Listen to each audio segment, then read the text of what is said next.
Thank you very much, Amy, and thank you to the Dover Library for giving me this opportunity to talk about one of my passions. I love history, and I love baseball, and I like to describe myself as a perpetually frustrated Red Sox fan. And thank you to the people online, but most importantly, thank you for the people here in the audience. It's a little bit of a crazy day. I drove a little further than you, but so a little bit, the weather's about, so I really appreciate that you came out.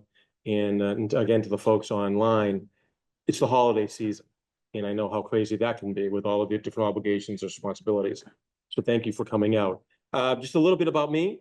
Um, I work in government affairs, and I've worked in government affairs for, crazy enough, 31 years, and worked at the Massachusetts State House and currently at the Massachusetts Port Authority. We run Logan and the Port of Boston. I taught American history um, at Salem State University for 14 years, and I'm an American history specialist. So I taught American colonial, which is my background. I have a degree in history and secondary ed as a bachelor's, and my master's in American studies. And I did my master's thesis on Jackie Robinson, so hence goes to the baseball thing. But I love history, and this building is terrific. It's a Carnegie Library, as Amy told me, and I grew up in a town called Revere, Massachusetts, which is right outside of Boston, north of Boston. And my library was the Carnegie Library, not as grand as this, but the mantle downstairs for the fireplace is the same exact mantle of the one we have in Revere. But this is a spectacular building, and before we started tonight, I got a chance just to walk around. So you're very lucky to have this, and I hope that the renovation goes really well. Um, for me, I'm very lucky that I've been able to use my historical knowledge and passion in my job. So a lot of things that I have done in the course of my professional career, I've been able to use my historical background and ability to research, whether it's interpretive panels or building, doing small little plinths or memorials for people or anything associated when I was at Salem State or at the State House. It's been really fun to use that.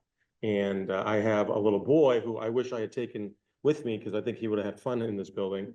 And I'm trying to get his interest into history too, which I think he's slowly getting there. He's an Abraham Lincoln fan. So I think that's a good guy to kind of model yourself after and learn a little bit about because he is the true American success story. So, you know, you're here because you're interested in history. And history can teach us a lot of things. And it also can maybe give us some strategy or mapping for the future. Really don't know what's going to happen. Sometimes history can be cyclical. If you're a Red Sox fan, we believe in that. Okay, I heard we got some good news today on an acquisition of a pitcher. We'll cross our fingers and see what happens. Um, I'm interested in the human story. And I think sometimes when we get into history, it could be very dry and dull. You can already tell I'm a pretty animated person. But the human story is the one that's interesting. There's a great poet, the greatest poet of the World War I era is Wilfred Owen, who died right before Armistice Day. And like so many men of his generation, wanted the great adventure and saw that World War I was that opportunity to be part of something. And you learn about war, which is terrible. We learn about the suffering, and we learn about World War I really not changing anything, but setting us on a course for disastrous results 30 years later with the commencement of World War II. In my opinion, and we're only touching a small piece of World War I. In my opinion, I think World War I is the most important event of the 20th century. My students and other people say, well, man, Mr. Guerriero, Anthony, how can you say that? Well, there's the nuclear bomb and there's the creation of NATO, man went on the moon, the Polk vaccine. That all that is important. But when we take a look at the world in general and everything that came out of that, what did it set the course for the 20th century, which was a violent century?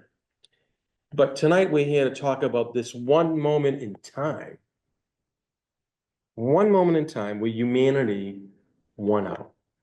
In all this craziness, all this senselessness, for one brief moment, we shook hands with our fellow man. And that's insanity. We can't, in this country, right? We're so polarized, it seems like it's really difficult just to cross the aisle and shake our hands. In this moment in time, in 1914, you put down your arms, you got out of your trench, and you celebrated a moment with a person who's supposed to kill you, or a bunch of people who are supposed to kill you. And that's the fascinating thing. And World War I has so many interesting stories. Not like at most wars, but I think for me, I think World War I is really interesting. And back to Wilfred Owen, um, like a lot of the poets and like a lot of people who serve in an active zone, never gotten over it. So Wilfred Owen, he writes about 1914. War broke out.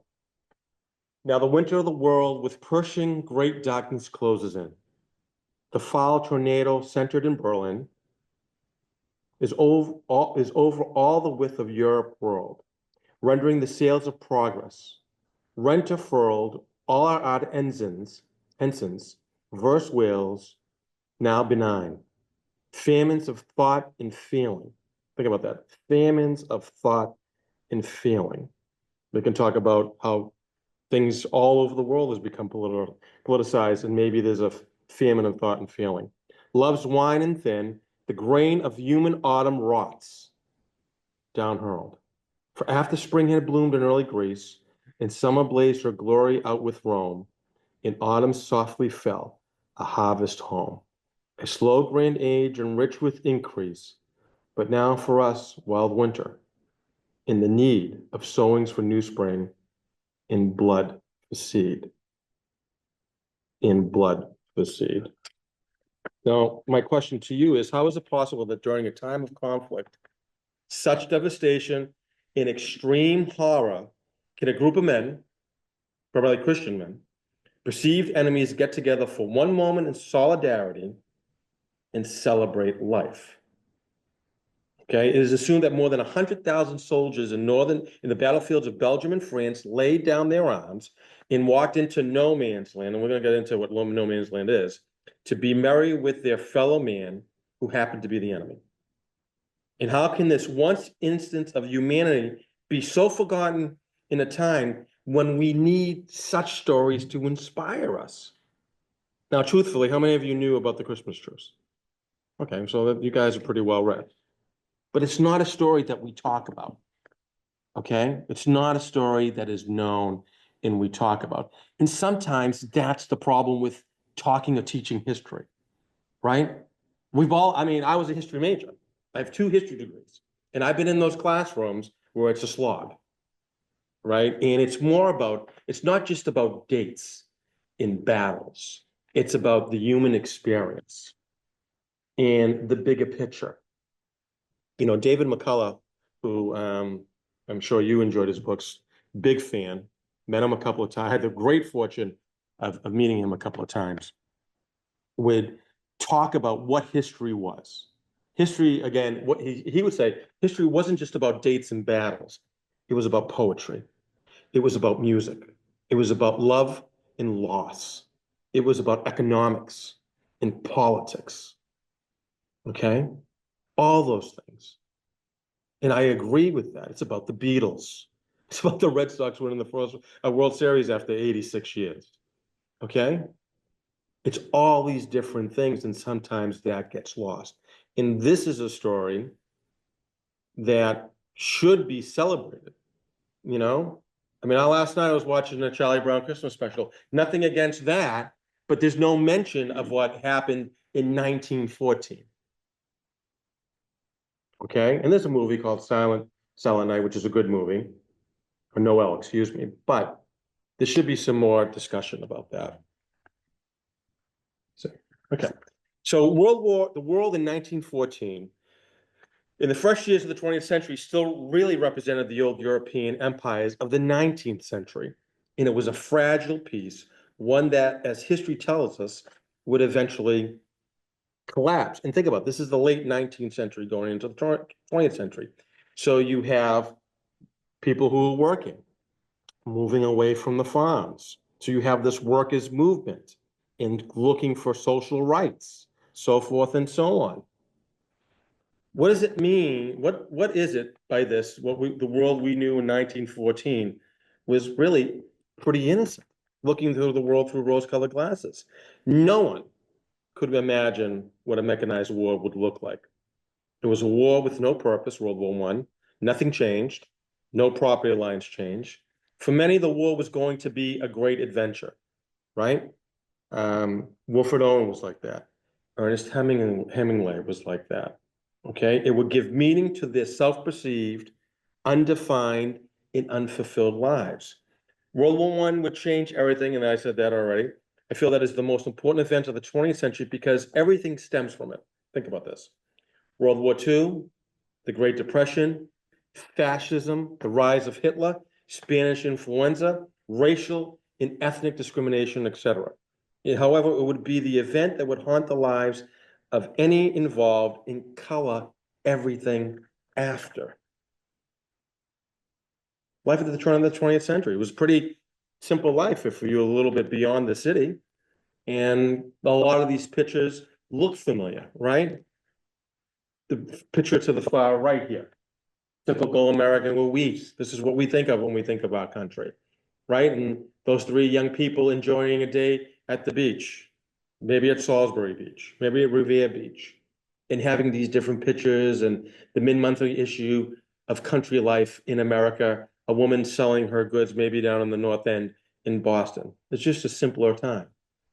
But it was also the world of innovation. So you have the Nickelodeon, the first motion pictures. You have the automobile, we know about the Model T and how that changed society. Different types of things that would be used for the house. And it was a period of incredible innovation, that anything was possible. And then it's the world at war.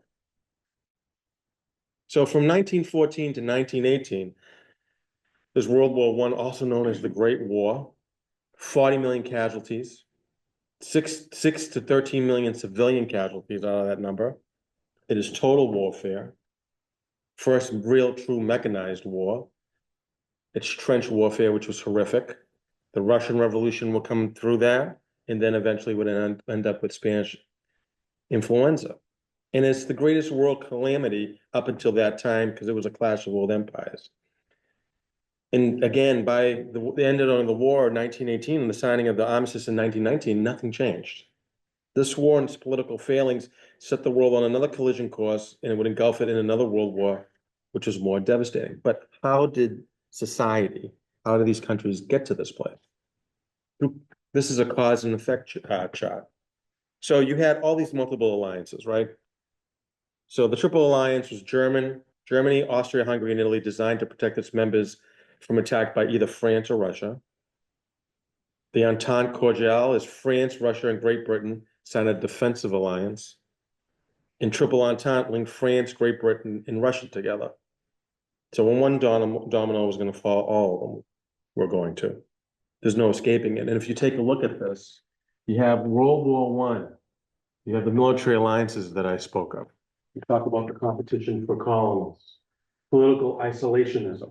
And where does that leave? That's a result. What would happen after World War I? Strong nationalism, when we see nationalism rising worldwide again. Out of World War I becomes political isolationism and that economic depression that is worldwide. And then finally, leading up to World War II. The belligerents, the allies, are the British Empire, China, Japan, Italy, the United States, Russia, and France. The Central Powers would be Germany, Bulgaria, the Ottoman Empire, and Austria-Hungary. So the Central Powers, the integral alliances that started a war. And these old world empires collapsed like a deck of cards because they're fighting for all these different colonies. And I think some of these people will look familiar to you. The war influences so many. What I've done here is just giving you a sample. So we know who Woodrow Wilson is. This young sailor is Humphrey Bogart. James Whale, the father of the modern Frankenstein and the Bride of Frankenstein, the director. Sergeant York, we have a young Eric Hemingway. Wilhelm, King of Germany, Archduke Ferdinand, his wife Sophie. We have a young Adolf Hitler, Tsar Nicholas. Gavrilo Princip, the assassin of Archduke Ferdinand. It was a Serb, helped start the war. F. Scott Fitzgerald, author of The Great Gatsby. A young Amelia Earhart, and the Red Baron. And that's just a sample of a lot of the people that I'm sure that you're familiar with and have studied or read about. Game changers, it's deadly new weapons. This was a different type of war. This war used the industrial might of the 19th century and early 20th century and created weapons that changed warfare forever. War itself is terrible, but this war used the military might of the industrial age, and no one had seen this one before. It was the last war to use the horse in battle, and new weapons changed the warfare forever. And think about this. You're using 19th and 18th century strategies and tactics going up against a machine gun. And now you have air warfare and air reconnaissance. Didn't exist before. And you have the first versions of the tank. It's also the introduction of chemical warfare. It's a complete game changer, even to this day. Approximately 100,000 deaths associated with chemical warfare in World War I, 1 million globally.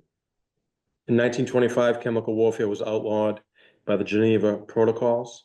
In 1972 and 1993, countries reinforced prohibiting the development and stockpiling. And we've just seen with what's happening in Syria, there's been a lot of talk on the news about weapons, but also chemical weapons, and who's going to go in and secure that arsenal. World War I, the Western Front. So the war 1914 was initially open warfare, and it was a war of movement. So you're just moving forward and forward and forward. But by December 1914, the British had lost approximately about 990,000 men in various attacks throughout the month.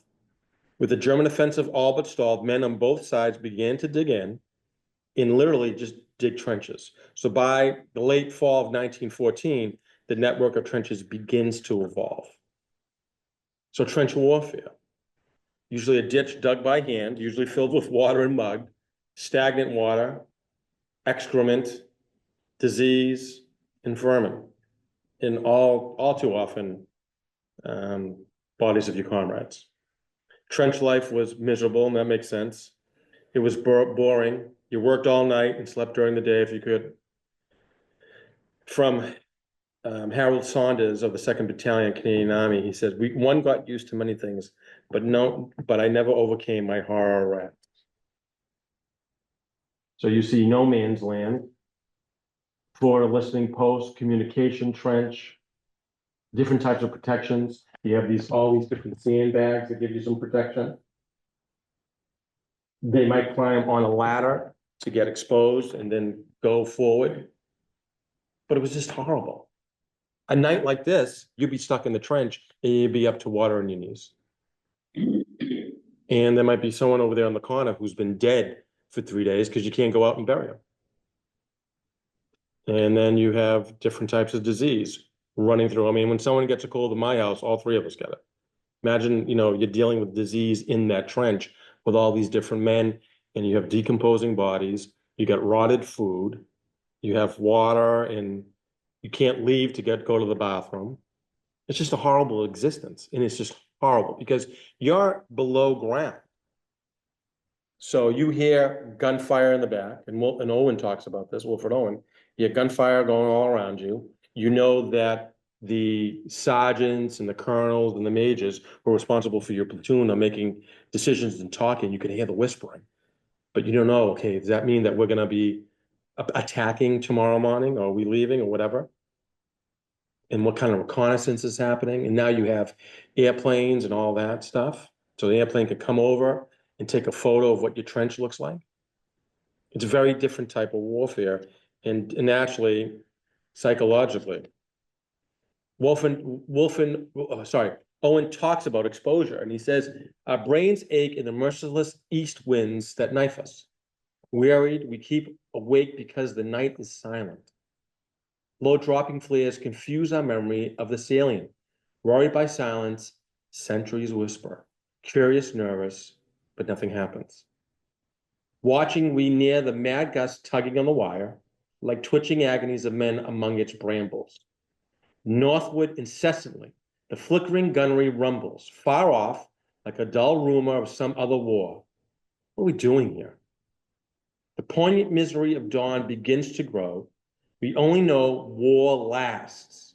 Rain soaks, clouds sag stormy. Think about that. We only know that war lasts, rain soaks, and clouds sag stormy. Dawn massing in the east, her melancholy army attacks once more in ranks on shivering ranks of gray, but nothing happens. Sudden successive flights of bullets streak the silence, less deadly than the air that shuttles black with snow. With sidelong flowing flakes that flock, pause and renew.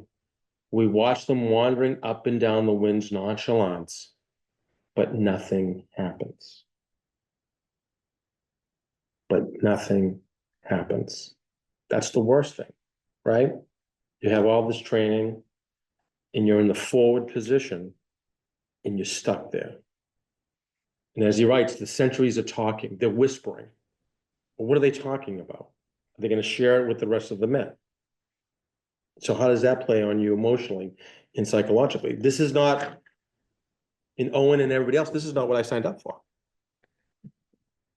So here's some imagery from World War I, and actually the bottom picture is from a great movie called 1917, which came out a few years ago. So it's interesting that in 2018 was the 100th anniversary of the conclusion of World War I, and now you're starting to see a focus on movies that World War I plays a role in.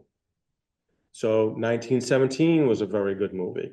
Okay, there was a movie, I think there was an English movie that came out this year on Siegfried Sassoon, who was a poet and an influencer of Wilfred Owen.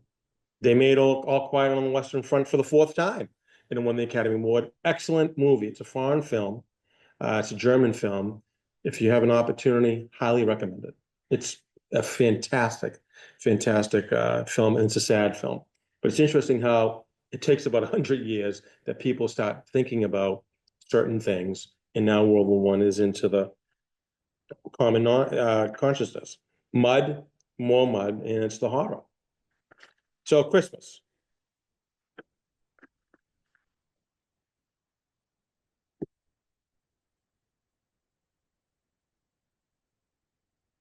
So what I want you to think about is, what does Christmas mean to you? Okay, beyond the songs, beyond the presents. For me, it's about family, right? And I think about all those glorious memories of Christmases long ago, like the song said. Okay, it's about me spending time with my wife and my son and my other members of my family, and being merry and being happy and being jolly and going to a Christmas concert. Okay. And this might come as a surprise to you. I'm Italian, so it's all about food too. So that's a major part of it. Okay. And that's what I think about Christmas and about that joy. You're no different than I am. And think about these men, these young men who do not know what the hell they're involved with. This is not what they signed up for. And this is only the beginning of the war. They have another 4 years if they survive. And they want to be home. It's Christmas. It's Christmas Eve. And soldiers on either side want to be home with their family. And most of these soldiers all on the front line shared the same sentiment. There were isolated incidences throughout the war of soldiers holding brief truces. That means there was no fighting. It was known as live and let live system in quiet sections of the front. And these were typically brief pauses in fighting so soldiers could retrieve their dead and repair their trenches. But that would never happen today. But then again, this is a different time. And what is Christmas? What is the story of Christmas? And we know that the first documented use of a Christmas tree in New Year celebration is between the cities of Estonia and Latvia. Both claim they had the first trees in 1441 and Riga in 1510. Both trees were put up by the Brotherhood of the Blackheads, which was an association of local unmarried merchants. In ancient Rome, December 25th was a celebration of the unconquered sun. The Church of Rome began celebrating Christmas on December 25th in the 4th century during the reign of Constantine, the first Christian emperor, possibly to weaken pagan traditions. And we know that for Christians, we celebrate December 25th as the birth of Jesus Christ. And you have the first Christmas trees and the celebration.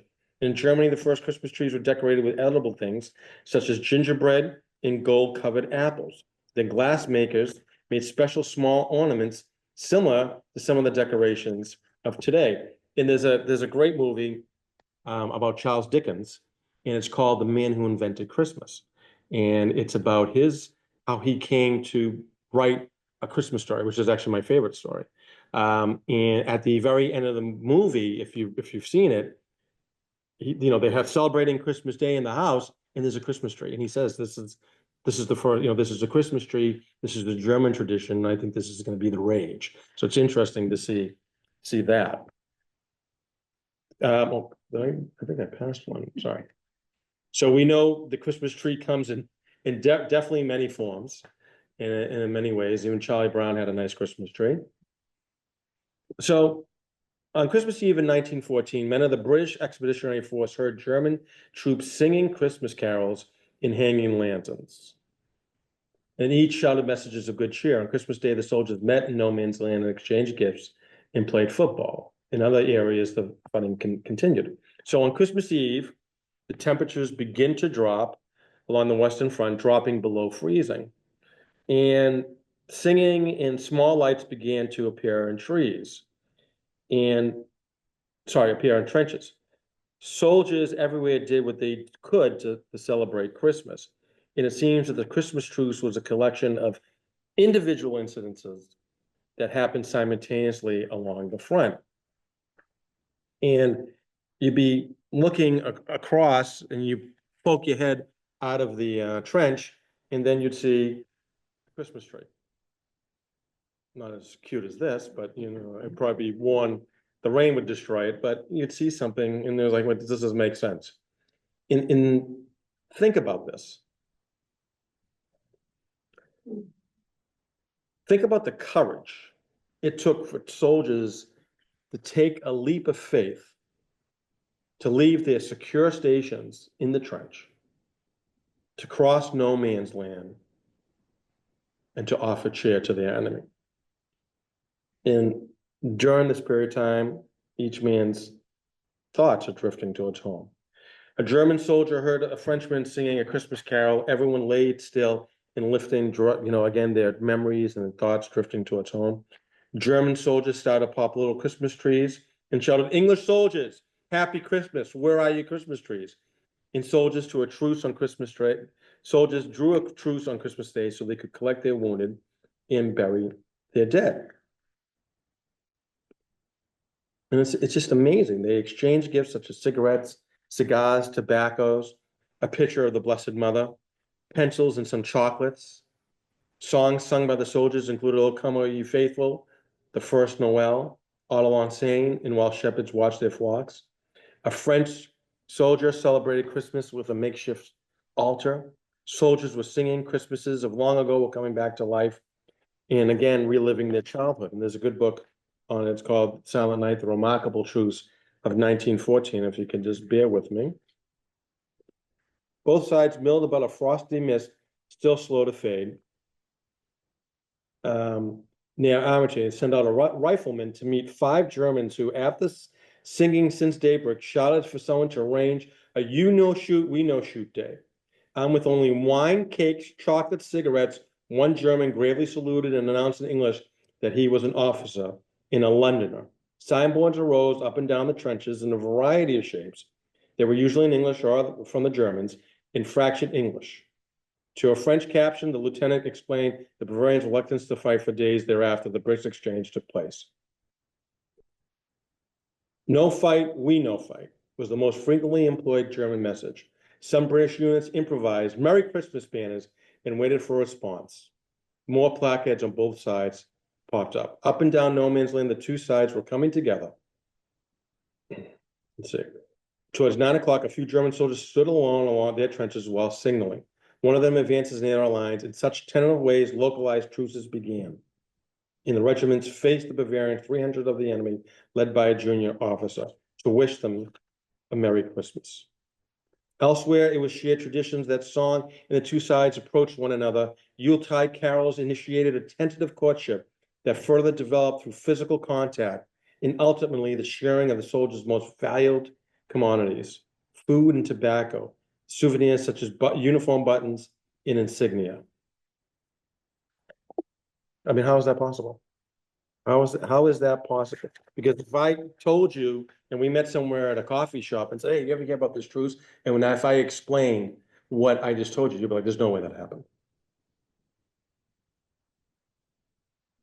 In the middle of a war that they've never seen before, this type of warfare. And it happened. And it happened. But I still had to, what I had still believed to be madness several hours ago, I could see now with my own eyes. Bavarians and English, until the greatest of enemies, shook hands, talked, and exchanged items. A singular star stood in the sky directly above them and was interpreted by many as a special sign. More and more joined. The entire line greeted each other. That's from Joseph Wenzel, a German soldier. It was an amazing sight that these men, who hours before were fighting one another, now sing Christmas carols to one another. And think about this, the incredible amount of trust afforded on both sides. It's unimaginable. I mean, it's just hard to comprehend that during a war zone, something like this, again, would happen. And the unofficial truce was observed by approximately 2/3 of the British and German troops.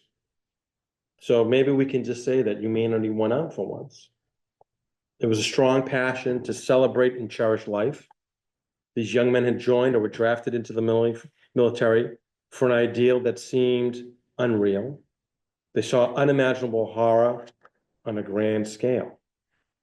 But like with everything, it was all over. It would take 4 more years for the war to run its course.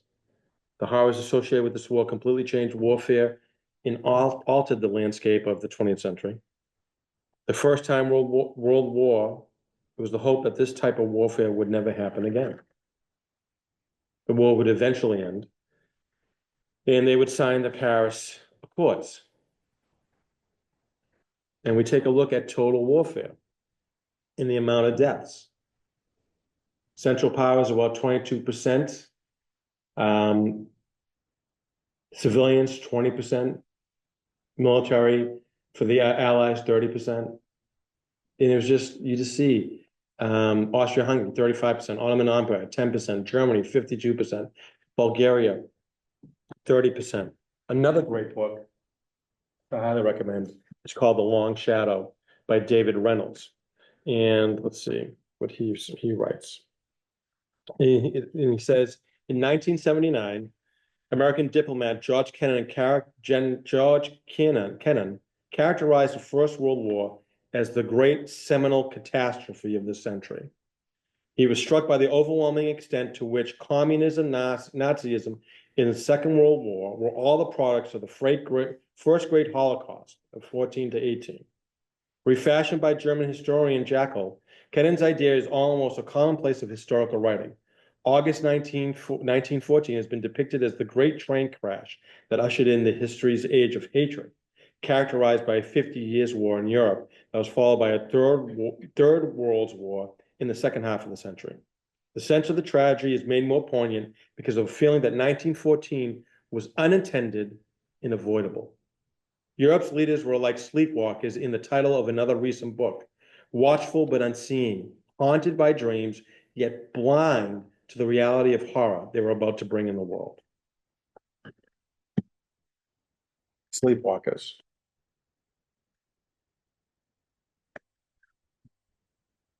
This is a telling statement from one of the historical figure in American history who happened to kill more Americans than anyone in this nation's history, Robert E. Lee. As well, that war is so terrible, we would grow too fond of it. You need to understand Lee was trained at West Point, fought in the Mexican-American War, and knew what the domination of war meant. So once the war ends, like any difficult time in history, forgetting begins. And the horror of war, senseless loss of life, and the never-ending suffering plagues all involved. And you have people who were touched by the war would split their lives in half before the war and after the war.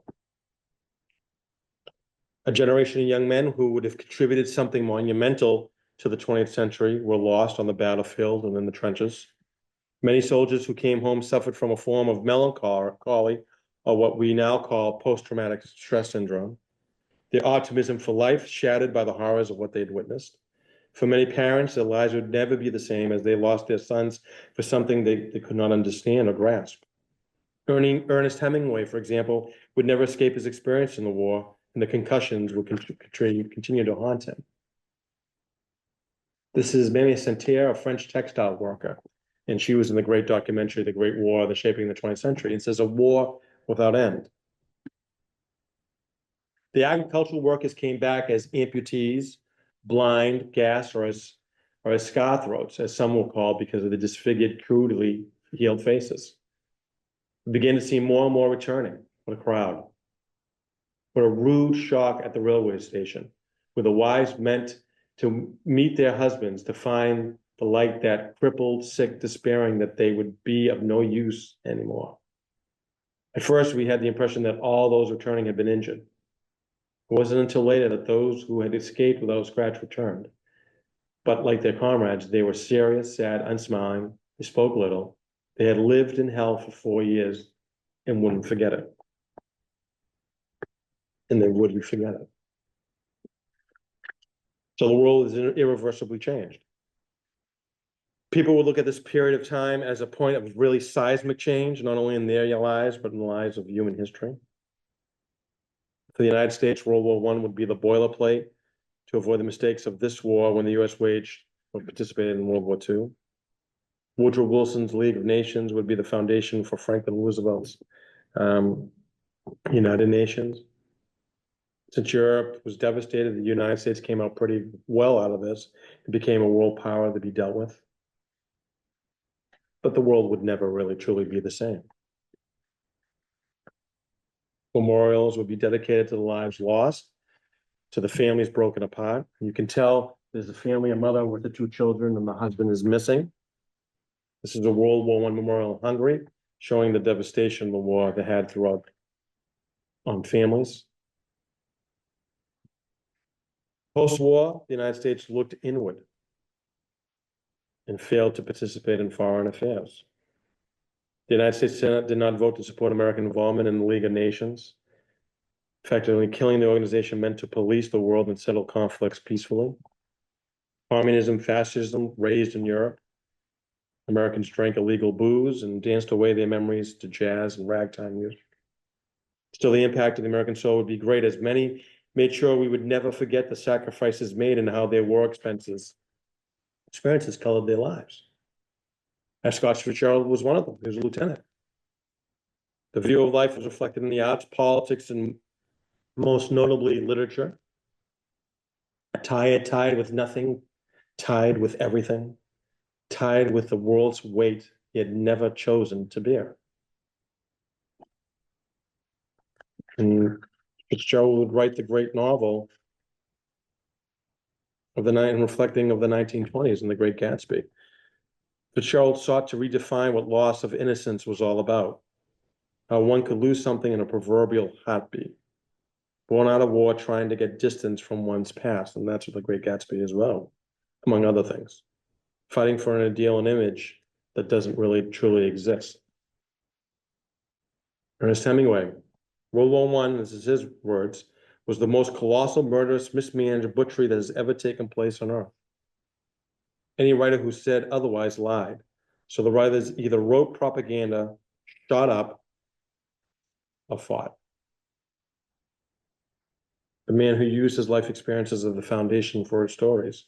In the end, the myth of Hemingway became larger than the man. He too would never escape the horror of World War One. Good old Harry never forgot his experiences on the battlefield and knew firsthand the loss of life. Thus, he acted quickly when he had an opportunity to end the war, and that's become questioned now. President Truman also understood the much needed path to recovery for soldiers in the need to keep the peace, ushered in the atomic age, father of the Marshall Plan, in NATO. This poor boy from Kansas who idolized Abraham Lincoln lied to get into World War One. And is it a wonder that Walt Disney became the father of American escapism?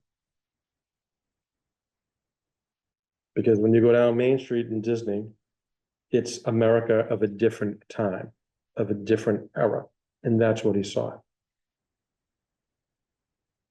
Quentin Roosevelt was a 20-year-old son of former President Theodore Roosevelt, who was shot down behind enemy lines. He was TR's youngest son. The youngest of TR's children, the former president never got over the loss and fell into a serious depression. And if you know anything about Theodore Roosevelt, during this time of World War One, he was very pro-war. That America has to get in. We need to fight. And he had speeches, and he tried to get into the service again. And his sons did serve in the war, and they served brilliantly. But Quentin was the baby. And you have to think, and there's a lot of great biographies on TR, that TR is sitting at Oyster Bay on the porch, thinking about the death of his son. And did he encourage his son, which he probably did, to go into the war? And am I, if I'm TR, am I responsible for his death? And how do you live with that?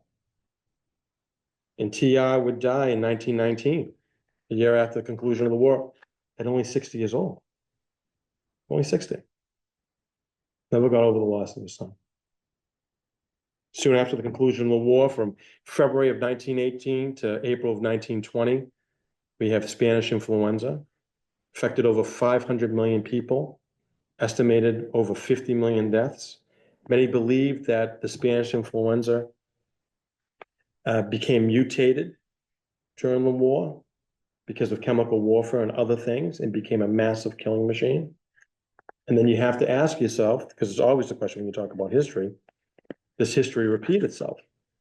Because 100 years later, we're dealing with COVID-19 in 2019 and 2020.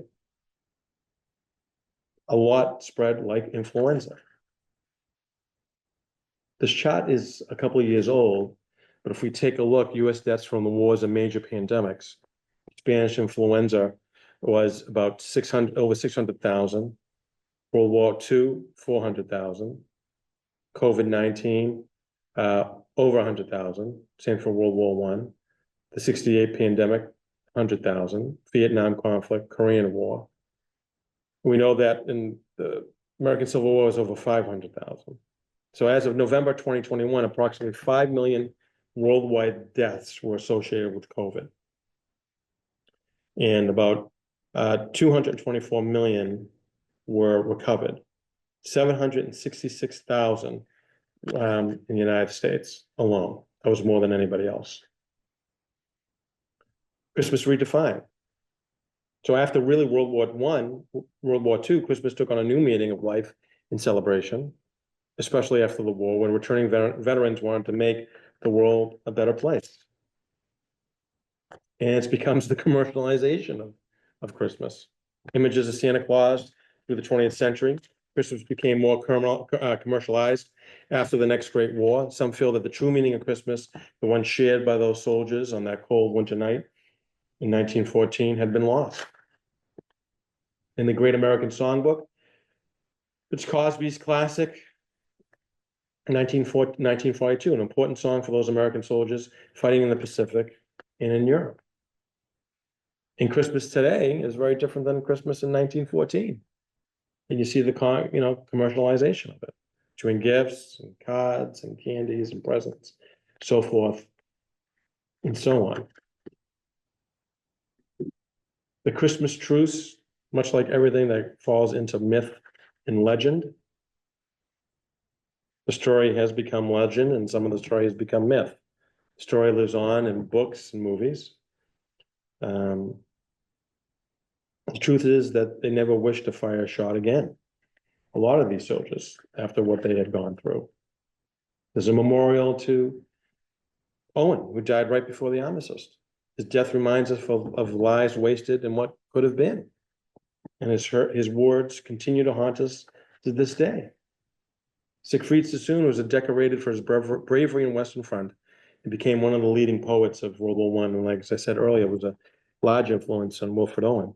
His poetry both described the horrors of the trenches and satirized the patriotic pretensions of those who, in Sassoon's view, were responsible for the jingoism-fueled war. He died in 1968. He never truly escaped the war.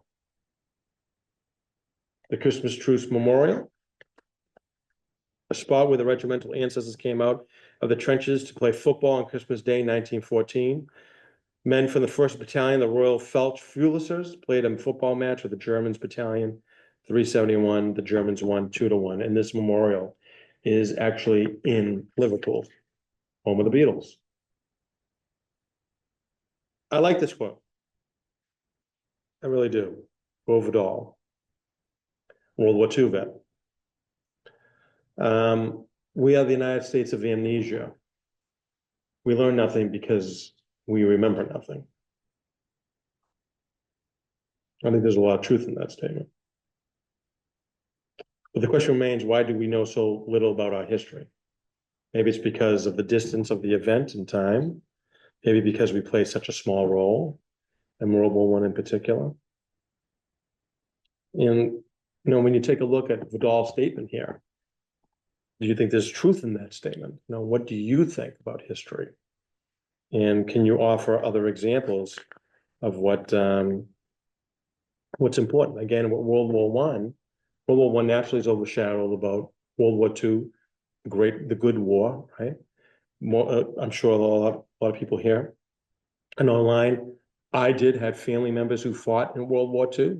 My grandfather was in the Navy. So it was fun to be around them and listen. They didn't really talk too much about it, but they, that generation had lived through the end of the Jazz Age. They lived through the Great Depression and they lived through the horrors of World War II, and then came home and they wanted to create peace, much like the men and women who volunteered to fight in World War I. How many of you have ever heard of the Civilian Conservation Corps, the CCC, right? Part of Roosevelt's New Deal. The foundation was a lot of those young men would become the foundation for the Army, but veterans of World War I also participated. You had to be 25 years old to be in the CCC, but he gave a waiver to veterans of World War I because the veterans of World War I, by 1933, were still young men, and they had families that they had to support. I have something that's interesting here from 2005. November 22nd, 2005, Alfred Anderson, the last survivor of the 1914 Christmas truce of World War I, died at 101. Anderson, the last surviving soldier to have heard the guns fall silent along the Western Front during the spontaneous Christmas truce, was 109 years old. 109 years old.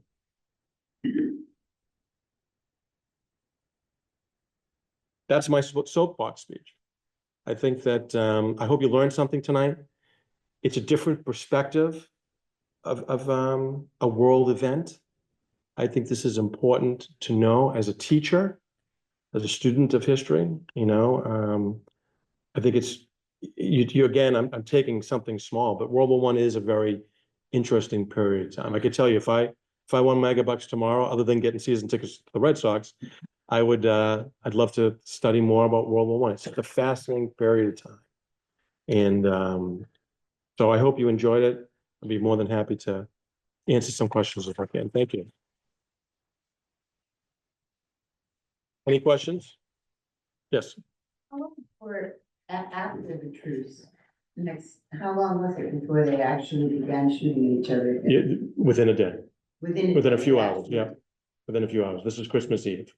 So the next day there were, and some of the soldiers were reprimanded by their higher ups, saying, well, what do you mean you went into no man's land and shook hands with the enemy? You can't do that. So you had some of these soldiers, some of these, the higher ups who just didn't understand that. You're there for, your job is to fight. And your job is to kill as many soldiers as you possibly can. And it was never a repeat. No, they would have nothing like this. Nothing like this. They would have lulls in fighting, but usually those lulls might be to gather some bodies or whatnot. And yeah. Sir, well, yes, sir. The quote from the German talked about a star. Was there any research into whether or not the star that they saw was unique or aberration or? That's a great, I don't know the answer to that. That's a great question. I mean, when I read that, I think of the Northern Star, and I think that, most of these soldiers were Christian soldiers, right? So they have a shared camaraderie and a shared experiences in history. So, you've been on those quiet winter dark nights when if there's no artillery fire going on, the sky is dark, and then any star is going to look pretty bright. We have to, let our imagination run with it. But I have something that I'm thinking of. Yes, sir. I can't remember. Benjamin Britten wrote a mass in Canterbury after the truce in World War II. Okay. And he used the poetry of Winter Owen. Have you ever given a lecture on that? No, I haven't. That's a great statement. No, I have not. I think that I'm a fan of poetry, right? I like to talk about, Robert Frost naturally is my favorite poet. I use him surprisingly on, I do a talk on Jackie Robinson, civil rights hero, and I start with Frost. I think that the thing that captures me for just to talk about Owen and then Sassoon, with primarily the dominant poets of that period. You just think about, I can't write like that. And what they're visualizing, and they put it down on paper, in the great loss of life, right? Any war, there's going to be loss of life. And you just don't know what they're going to do. Who's going to find the cure for cancer, right? Or at that time, the cure for polio, whatever. And with Owen, he had this great volume of work, and he was gone.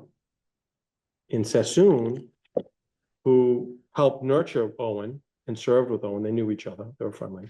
They were both in the same hospital where they recovered.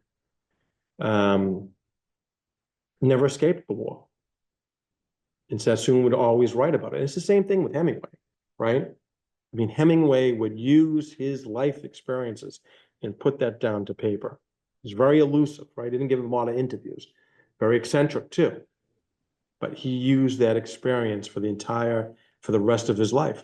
And then, I'm sure all of you, we've all read it in high school, and The Language of the Great Gatsby, and what is Fitzgerald trying to do? Here's the image of America, but behind that image, this is what really is going on. And Jay Gatsby represents that.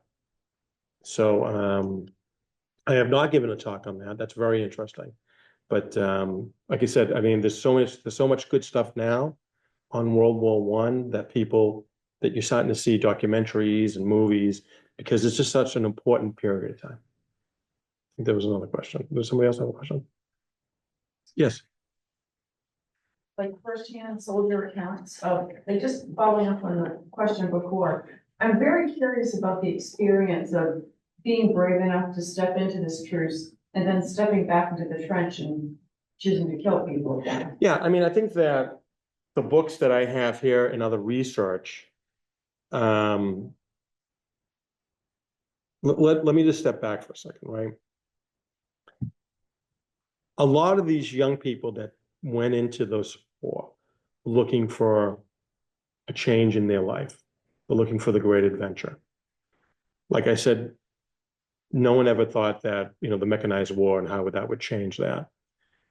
For the accounts, like with anything, they're going to follow their leader So the sergeant might take that risk, or their, platoon leader. So the accounts were that they couldn't believe what they were seeing, particularly on the German side, because the German side would put up a Christmas tree, or they might string some lights together. And then they would be singing these songs, and you would hear that. The most important thing is they didn't believe what they were hearing. In the songs that they were singing, because they're both, they were Christian, like, wait, I know that song. I know what they're singing. And then you'd hear the shouting, well, what about you, Frenchman? What about you? And then they would go back and forth, and then they would do that risk. And I think there was a lot of anxiety. So there might be one person getting out of the trench, and everybody else is with their rifle waiting. But there's that anxiety. And then it's like with anything else, then they stop. Weapons are down, they talk, and one person goes out and shakes hands, and then there's another person. And then it becomes, this effect, a snowball effect of people coming out and saying, hey, listen, yeah, you want a cigarette? Here's a cigarette. Look at this is a picture of my wife. And, I'm going to give you a button. And no one ever thought this war would go on for as long as it did, which is surprising because if you know anything about world history, I mean, look how long the American Revolution went on, right? I mean, that wasn't a skirmish in 1 year. I mean, they just went on for a long time. And I remember, I think some of you probably know who Ernest Shackleton is with the Endurance, right? When he went to Elephant Island and, which is probably the greatest survival story of the 20th century, he was there and the people who are feeding him, he asked, who won the war? This is 1916. And they said, what are you talking about? The war's still going on. So that's the unbelief. And I think that, I don't think that, I think in that particular case, I think it's a lot of courage. We talk about courage in so many different ways today, but think about the courage of these men on both sides that you've been trained to kill. And you get up and you say, you know what? I'm going out there. I'm going to go with him. He's leaving. We're going to give it a shot. And they ended up getting reprimanded after, but it's just, like I said before, it's an incredible story to happen. And it's a great story to talk about, currently, today in the 21st century, but particularly around Christmas time, and saying, listen, you can do this. This is about what humanity is winning out. And again, it's a change because now we're going from a pastoral background to this mechanized. And think of all the change that happens from 1900 right up to 1920. That's monumental change. Like I said earlier, I love history. I'm a history geek. So it's the human story and seeing these challenges. And I think this is a great story. I do a talk on Thomas Jefferson, the foodie, and how he influenced American history, the American diet, actually. Talk about Jackie Robinson, Tony Canigliaro, and some others. So it's the human story that I find most interesting. So word gets out, you see the newspaper Yep. headline. Is there any attempt by the powers that be to either quash that because it's bad or propagandize it and use it for their own? It seems like they wouldn't want word to get out if the other side is. It's the former. So they did try to squash it because no one wants to look weak in front of them. But the word got out. And I think there was just completely disbelief. I mean, what are you talking about? It's Christmas Eve, but then the word gets out about this and people are like, well, how can that be? And then there's also the mindset that maybe the war is going to end. Maybe this war is going to end relatively soon. This is just going to be a brief skirmish that's only going to last several months and then it's going to be over. And it didn't. And, and then you see, Pat served in World War I, MacArthur served in World War I. So a lot of the men that really helped bring the United States to victory in World War II had experience from World War I. So it's just, it's amazing. It's another amazing story is I'm sure you've heard of the Monuments Men, right? And think about that. The men and women that went into harm's way to save the artwork that we all cherish today. And there's still a lot of artwork that was never found. But that's an amazing story. The Ghost Army of World War II, where they had inflatable tanks and jeeps, and they were moving them all over the place, right? They're finally getting recognition. So you have all these different stories that are really Of course, most everyone's dead now, but after a period of time when the files are released, now you have these interesting stories. Yes, sir. Well, I heard somewhere that after at Christmas Eve, that they tried to squash them, but they removed some of those units and moved them to different They parts of they the, redeployed them. so they Yes, would have. it is true. Yeah. They redeployed them, yeah. They moved them They around couldn't do that again. Right. because you're in a war zone. Your job is to fight. Your job is to kill. And it's just, it's amazing. It's just amazing that that would happen, but they don't want this to be spread through other battalions and other troops. Saying, well, wait a minute, we can't have a truce, because then it could be dangerous. Then you might be welcoming an onslaught. So, it's just, you just think about the horror of those 4 years and, you know, the warfare. There's a lot of great stuff, a lot of great books, a lot of great documentaries on it. I thought that 1917, and I thought the All Quiet on the Western Front really, as a student of history and a person who's taught it, I thought those were really good visuals of what that war might have looked like. It's kind of strange because All Quiet on the Western Front and the way it ended, but I read somewhere that again, they knew when the war was going to end. They knew it was going to end on the 11th month, Right. 11th day, 11th hour, and some of the officers knew, and some of them ordered their troops to attack the next morning. And that's what They happened. just wanted to continue the war. That's Some exactly people right. really- That's exactly They right. really like war, that they're. Well, I don't know. I don't know if they liked war. I mean, I think there are people who are impassioned and, you know, and there are probably people who are bloodthirsty. Absolutely. I think that, you know, this is a different period of time. There was no social media, right? You had no cell phone that you could text. You don't know, right? You just don't know. And I think that it's interesting. I think that that movie 1917 does a great job where that young man has to deliver a message to, I think, the major saying, call off the attack because it's a setup by the Germans. So, you know, I'm hearing from here that the war is concluding and we're going to stop fighting on the 11th. Well, I haven't seen anything that says that yet. Well, it came from Major Williams. Major Williams died yesterday. So I don't know that. So you just don't know what lines are being crossed. And I think there are some people who, you know, I mean, I think that happens, and I never had the honor of serving in the military, but I'm sure that there are stories of people going deep. Going deep. Yes. I heard a story in a documentary on World War I, as they were talking about the trench war back and forth. I don't know if this is myth or historical, but a soldier was out in the trench, and a German soldier got up and ran across the field. He did nothing, and his sergeant said, "Why didn't you shoot? Why should I? He didn't do anything to me." I've heard that story. Mm. I've heard that story.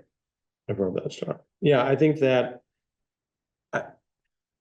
the human species, you're not trained, you're not killing something or someone else is unnatural. You have to be trained to do that. Think about that. So going out and trying to kill your fellow man, right, is you got to be kind of trained to that.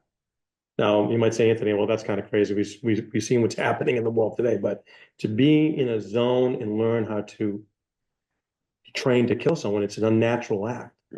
I mean, who really wants to do that? And because when you end someone's life, you end it forever.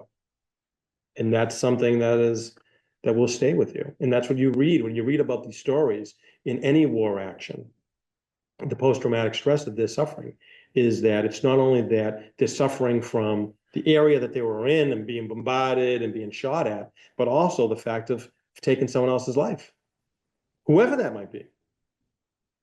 And, you see stories about that all the time. And that in a conflict.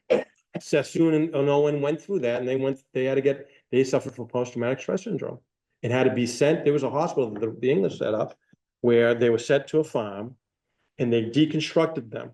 And what they would do simple tasks.